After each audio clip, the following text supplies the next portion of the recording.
Hello friend, कैसे हैं? I hope आप लोग ठीक होंगे। फ्रेंड, आज हम करने वाले एक्सरसाइज 8.2 करने से पहले ये आपको टेबल याद होना चाहिए। टेबल कौन सा? यूमेंटी का टेबल है दोस्तों। ये टेबल आपके बड़ी क्लास में तो 360 तक होता है, बट 10th में सिर्फ आपके पास है सिर्फ 90। तो 90 तक हम अभी इसको ट्रिक के माध्यम से करने वाले हैं। ट्रिक कैसे यूज़ होता है, बट रियलिटी बताऊं आपको, ट्रिक पर ज़्यादा काम नहीं करना। क्यों नहीं करना बताऊं आपको।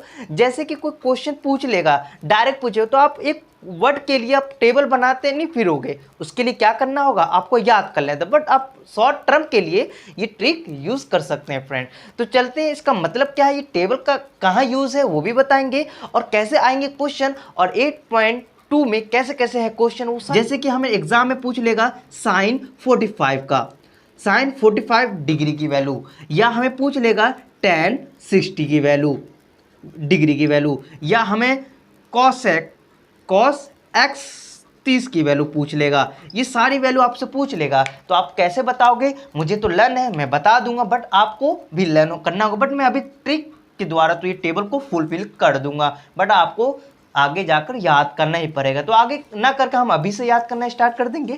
तो देखते, साइन 45 की वैल्यू होता है 1/√2। अब वैसे देखिए, tan 60 की वैल्यू होता है √3, और cos 30 की वैल्यू, cos 60 की वैल्यू होता है √3/2। तो ये देखो, मुझे याद था और हमने लिख दिया। बट आपको भी ऐसे याद करना है, मैं कहीं देख कर नहीं बोला, मुझे याद था इसलिए मैंने बता दिया। बट आपको टेबल को लर्न करना पड़ेगा, तभी ये आपको मालूम चलेगा। तो चलते हैं, ये टेबल कैसे बनता है, इसका क्या है ट्रिक, वो बताने चलते हैं। तो इसका 0 लिख लेना, फिर 1 2 3 एंड 4। उसके बाद क्या करना है, सेकंड करना है, सबके नीचे 4 4 डाल दीजिएगा। क्या डाल दीजिएगा? 4 4। डिवाइड में क्या कर दीजिएगा? 4 4 डिवाइड कर दीजिएगा। थर्ड स्टेप क्या करना है, सारे नंबर के ऊपर क्या लगा दीजिए? रूट लगा दीजिएगा। क्या लगा दीजिएगा? रूट लगा दीजिएगा। सबके ऊपर मैंने रूट लगा दिया। अब थर्ड स्टेप क्या करना है, थर्ड स्टेप में करना कि जो कट रहा है उसको डिवाइड कर दीजिए। अब तो रूट के बारे में बताओ। रूट कंडीशन क्या होता है, कभी भी दो सेम वैल्यू आपस में इनटू हो रहा होगा, तो आप क्या लिख सकते हो उसको, दो को क्या लिख सकते हैं? 2 लिख सकते हैं। मीन्स अभी यहाँ पर नहीं समझ में आ रहा होगा। √4 को मैं क्या लिख सकता हूँ, √4 को मैं ऐसे तोड़ सकता हूँ, और तोड़ने के बाद जोड़ी बनता है ना, तभी रूट के बाहर आ जाता है। क्या आता है? एक वैल्यू आ जाता है। देखिए 4 को मैं ऐसे लिख सकता हूँ, और ये 2 की जोड़ी बना, क्या बना? जोड़ी बन गया। जोड़ी बना तो एक वैल्यू बाहर आ जाता है रूट के। फॉर एग्जाम्पल और देख लेते हैं, यहाँ पर हम देख लेते हैं 8 को मैं कैसे तोड़ सकता हूँ। 8 को मैं तोड़ सकता हूँ 2 × 2 यस यस भैया। अब मैं बोला था कि रूट से बाहर वही नंबर आएगा जिसकी जोड़ी बने, तो ये देखो, इस दोनों की जोड़ी बन गई, तो एक वैल्यू आ गया। अब इसका तो जोड़ी नहीं बना, ये रूट के ही अंदर फंसा हुआ, तो ये भी आपस में इसके साथ चिपक जाएगा, मीन्स मल्टीप्लाई हो जाएगा। तो ये हमारा आंसर आ गया। किसका आ गया? √8 की वैल्यू ये होगा। तो आपको समझ में आ गया होगा रूट कैसे सॉल्व करते हैं। तो वही कंडीशन यहाँ लगता है। तो थोड़ा सा इसको मैं कैसे, जीरो का रूट क्या होगा भैया? 0 होगा। और 4 का रूट क्या होगा? अभी बताया था क्या है, √4 की वैल्यू आप क्या लिख दोगे? 2 लिख दोगे। तो इसके साथ रूट लग जाएगा, तो क्या आ जाएगा? इसकी वैल्यू 2 आ जाएगा। ठीक है, अब इसको सॉल्व करते हैं। 1 का रूट 1 आ जाएगा, और 4 का रूट क्या हो जाता है? 2 हो जाता है। अब इसको सॉल्व करते हैं। पहले तो कट रहा है तो काट दीजिए, ये क्या गया। अब देखिए, इसको सॉल्व करने पे 1 का रूट 1 आ जाएगा, और √2 का वैल्यू √2 आ जाएगा। ठीक है ना। अब यहाँ देखते हैं, ये भी कट नहीं रहा, ये एज इट इज़ जैसा है वैसे आ जाएगा, बट इसका √4 की वैल्यू हमारा क्या होता है? 2 होता है। अब इसको काट देंगे, आपस में क्या आ जाएगा? 1 और 1। तो इसका √1 की वैल्यू 1 होता है, और इसका फिर रूट कर देंगे तो उसकी वैल्यू 1 होता है। तो आप 1 नीचे है तो उसको हटा भी सकते हैं। तो ये जो वैल्यू आया है ना, ये किसकी वैल्यू आ गया? ये जो लिखी हुई वैल्यू मैं ट्रिक के माध्यम से वैल्यू निकाल रहा हूँ, ये कहाँ से आया? फ्रेंड, ये वैल्यू आपका आया है साइन का। किसका आ गया भाई? साइन का। ये पहला वाला। अब देखो 0.2 कोई भी 0 हो और नीचे नंबर हो, तो हमेशा क्या लिखना है आपको? आंसर में 0 लिखना होता है। कोई भी ऊपर 0 हो और नीचे कोई नंबर हो, तो हमेशा आंसर में क्या लिखना है आपको? 0 लिखना होगा। या ऊपर नंबर हो और नीचे जीरो होगा, तो इस केस में आपको क्या लिखना है, नॉट डिफाइन करना होता है। क्या है, नॉट डिफाइन लिखना होता है। ये केस आपको याद होना चाहिए, यहाँ भी यूज़ करने वाले हैं। तो देखते हैं साइन जीरो की वैल्यू, मतलब यहाँ पर मैं इसको क्या कर दूंगा, सॉल्व करने पर मेरा आंसर क्या आएगा, जीरो आएगा। तो इसको हटा दूँ तो ये जीरो आ गया। तो ये फर्स्ट जो लिखा हूँ वो किसके इक्वल आएगा, ये वाला वैल्यू यहाँ डाल दो। तो साइन जीरो की वैल्यू, साइन जीरो की वैल्यू क्या आएगा, जीरो आएगा। साइन 30 की वैल्यू आप क्या लिखोगे, 1/1/2 लिखोगे। साइन 45 की वैल्यू आएगा 1/√2। मैं कहाँ से लिख रहा हूँ भाई, यहाँ से लिख रहा हूँ। अब यहीं पे साइन 60 की वैल्यू क्या आएगा, क्या आएगा, √3 अपॉन क्या आएगा, 2 आएगा।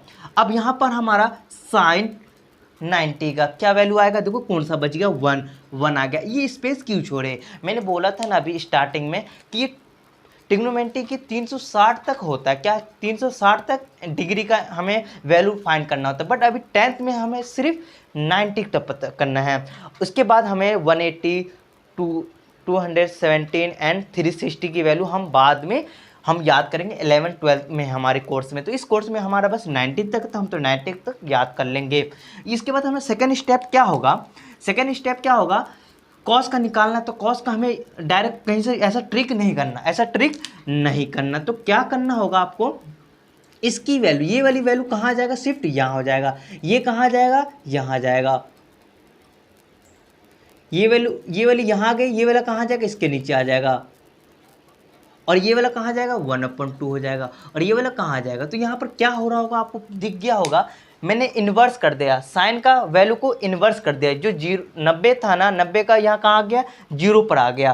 60 कहाँ था, 60 का क्या था, √3/2। तो इसका कॉस का 60 का वो वैल्यू हो जाएगा। मतलब इन्वर्स, यहाँ की वैल्यू यहाँ लिख दिया, यहाँ की वैल्यू यहाँ लिख दिया, यहाँ की वैल्यू यहाँ लिख दिया, यहाँ की वैल्यू यहाँ क्या। तो आपको समझ में आ गया क्या कर दिया मैंने, बस साइन की वैल्यू ट्रिक के माध्यम से निकाला, कॉस का इन्वर्स, साइन का वैल्यू को इन्वर्स कर दिया, वो हमारा किसकी वैल्यू हो गया, कॉस की वैल्यू हो गया। अब हम करते हैं टैन के लिए, फिर हम ऐसा करेंगे कि नहीं करना। आपको थोड़ा सा याद होना चाहिए, हमने आपको बताया था स्टार्टिंग में कि हम टैन को क्या लिख सकते हैं दोस्तों, टैन मतलब टैन एक्स को क्या लिख सकते हैं, साइन x अपॉन कॉस लिख सकते हैं कि नहीं लिख सकते, जी बिल्कुल लिख सकते हैं। तो बस यहाँ पर वही चीज़ लग रहा होगा। अब देखो टैन की वैल्यू निकालना है, तो टैन x, साइन की वैल्यू क्या है भाई, साइन 0, देखो साइन 0 की वैल्यू 0 और कॉस की वैल्यू क्या है 1। इसको सॉल्व करने पर क्या आ रहा है, हमारा 0 आएगा। अभी मैंने बताया था कि जब भी कोई ऊपर 0 और नीचे नंबर हो तो आंसर में आप क्या लिखना, 0। तो टैन 0 की वैल्यू, मतलब टैन 0 की वैल्यू क्या आ गया,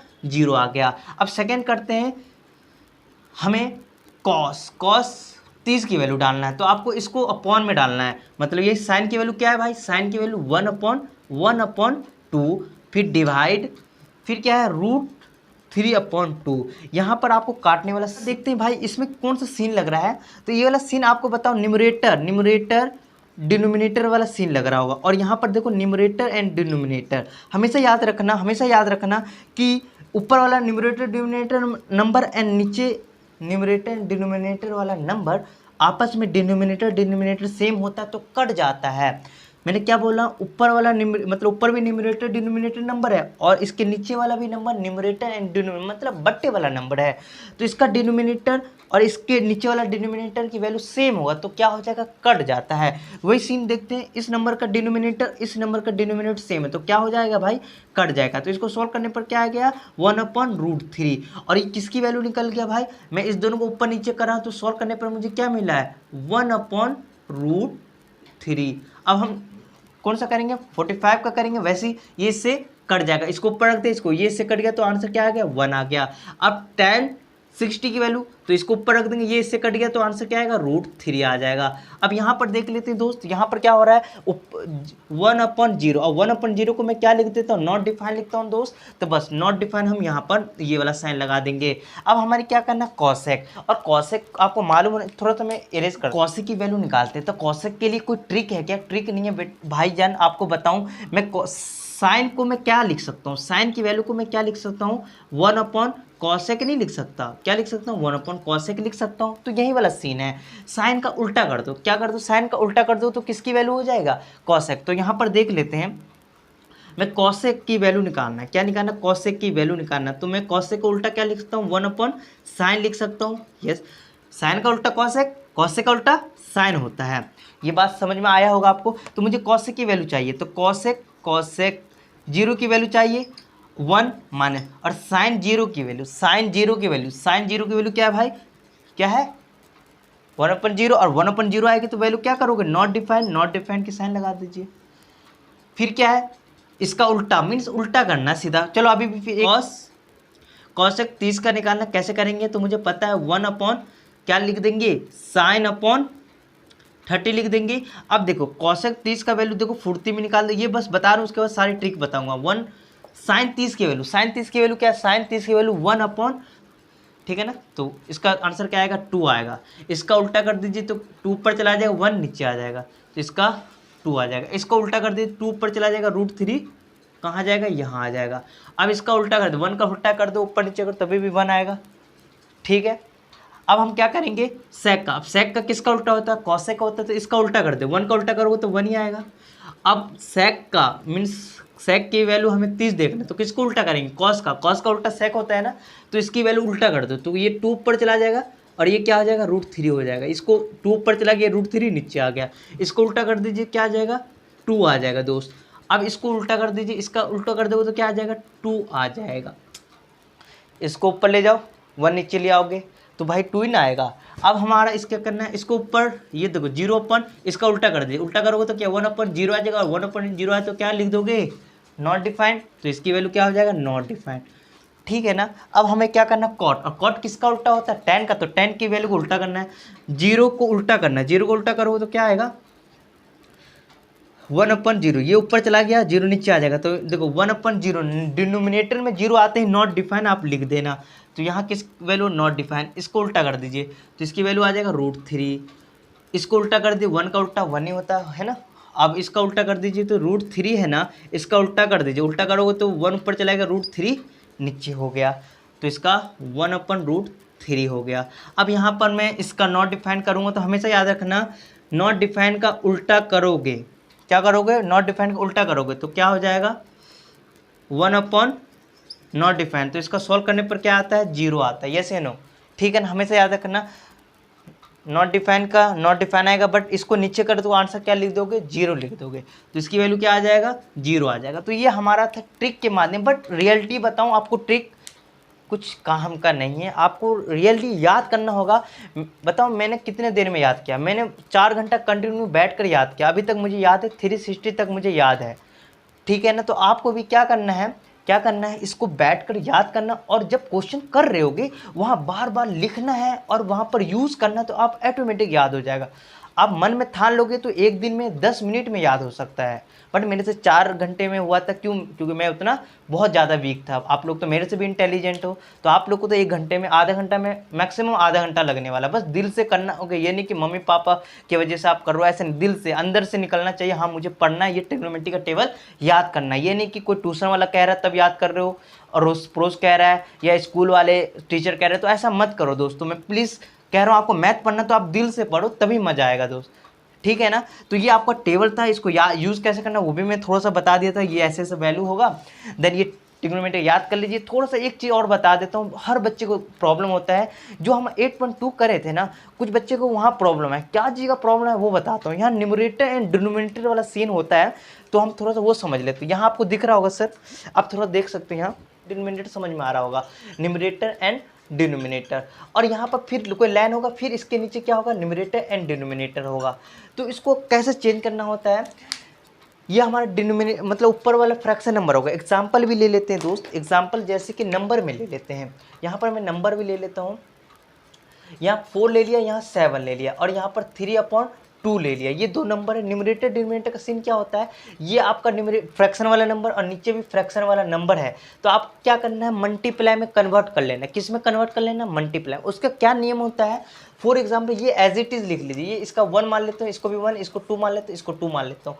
इस पहला वाला को एज इट इज़ लिख लेना, numerator 1 upon denominator 1 as it is, multiply का साइन लगाना, इसको नीचे वाले को इन्वर्स कर देना। इन्वर्स मीन्स जानते हैं ना, उल्टा कर देना। डिनोमिनेटर नीचे तो आप कहाँ चला जाएगा, ऊपर चला जाएगा, और ये न्यूमरेटर ऊपर है तो कहाँ चला जाएगा, डिनोमिनेटर में कन्वर्ट हो जाए, मतलब ऊपर नीचे। पहला एज इट इज, दूसरा क्या कर देना है, इन्वर्स में लिख देना है। नीचे था तो ऊपर आ गया, ऊपर था तो वो नीचे आ गया। ये सीन आपको याद होना चाहिए। तो यहाँ पर हम नंबर के साथ भी कर लेते हैं दोस्त। तो मैंने बोला ये फ्रैक्शन वाला नंबर है, और नीचे इसके भी नीचे फ्रैक्शन वाला नंबर, इसको किस में कन्वर्ट कर देना है, मल्टीप्लाई में। तो क्या करना होता है, पहला एज इट इज लिख देना है, और दूसरा लिखना है तो क्या कर देना है, इसका इन्वर्स, नीचे वाला का इन्वर्स कर देंगे तो क्या आ जाएगा, 2 ऊपर चला जाएगा और ये 3 चला जाएगा। अब मल्टीप्लाई तो सॉल्व करने ही आता है, ऊपर से नीचे, ऊपर से मल्टीप्लाई, नीचे से मल्टीप्लाई हो जाता है। ये तो फर्स्ट केस बताया। अब केस क्या होता है, जब आपके पास इस टाइप का क्वेश्चन आ गया, यहाँ पर न्यूमरेटर है, फिर डिनोमिनेटर है, प्लस यहाँ पर एक कोई नंबर है, सपोज मान लो यहाँ पर एक 1 है, फिर क्या करोगे, यहाँ पर कोई न्यूमरेटर है, फिर यहाँ पर डिनोमिनेटर है, और यहाँ पर कोई हमारा कोई नंबर है। इस केस में आपको क्या करना होगा, फर्स्ट स्टेप में आपको इस नंबर का ऊपर वाले में क्या करना है, एलसीएम लेकर सॉल्व करना होता है, पता है ना। ये नीचे में एलसीएम ले लेते हैं, जो मैंने ऑलरेडी आप लोग को बता रखा हूँ कि फ्रैक्शन वाले नंबर को हमेशा एलसीएम लेकर ही सॉल्व किया जाता है। कैसे सॉल्व किया जाता है फ्रेंड, एलसीएम लेकर ही सॉल्व किया जाता है। तो आप क्या करोगे, इस नंबर नीचे वाले का क्या कर दोगे, एलसीएम कर दोगे। फिर जो फॉर एग्जांपल अभी हमारे पास सॉल्व करने पर मेरा ये आंसर आया, यहाँ फॉर एग्जांपल न्यूमरेटर प्लस 2 और नीचे क्या आ गया, डिनोमिनेटर आ गया। सपोज मानो मैंने किया, ये आंसर आ गया। फिर नीचे वाला को मैं क्या करूँगा, इसका भी सेम, नीचे का डिनोमिनेटर का एलसीएम लूँगा। सॉल्व करने पर मुझे न्यूमरेटर प्लस यहाँ पर कुछ सॉल्व करने पर मेरे को 4 प्लस डिनोमिनेटर आ गया। अब क्या करना हो, फिर वही, ये फ्रैक्शन में बन गया, ये पूरा किस में बन गया, ये भी फ्रैक्शन बन, ये भी देखो, ये आपका क्या हो गया, फ्रैक्शन, ये भी नंबर फ्रैक्शन, और फ्रैक्शन ऊपर नीचे है तो क्या करते हो, मल्टीप्लाई में कन्वर्ट कर सकते हैं। वही वाला सीन, ऊपर वाला पहला वाला को एज इट इज, दूसरा वाले को इन्वर्स करके मल्टीप्लाई में कन्वर्ट कर लेना। ठीक है ना, आप समझ गए होंगे।